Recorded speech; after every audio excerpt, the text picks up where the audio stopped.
kalojmë te bricjapët, të cilët do të duhet të jenë në ditët e para të muajit një të jenë të kujdesshëm me fizikun e tyre. Me nga gripra, nga këto dobësitë e momentit, kështu që do të ishte mirë ta nisin muajin duke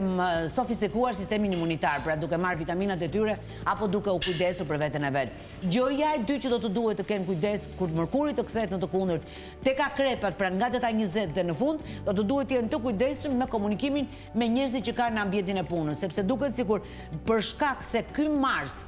tek shigjetarët nuk është shumë ndihmues për t'i bërë ata për të ndjerë të fortë mjaftueshëm. Te pjesa më e madhe bricjave në varësi të gradëve të diellit të tyre, duket sikur do të ketë një ndjesi sikur janë të lodhur ose do të zbehet apo ulet vetbesimi i tyre, gjë që nuk është se shkon shumë përshtat me karakterin e bricjapit. Dhe pikërisht kjo ulje e vetbesimit do të përcaktoj dhe se sa produktive apo se sa mirë do të jenë me komunikimin gjithmonë flas për territorin e punës, ndërsa me pjesën e dashurisë, duke qenë që Venusi do të jetë tek akrepat, i ekuilibron, i sheshon, por njëkohësisht është në një hyrje shumë të mirë që dhe sikur të lindin probleme e gjejnë zgjidhjen lehtësisht apo i shkojnë përmbar ose i çojnë përmbar gjërat lehtësisht.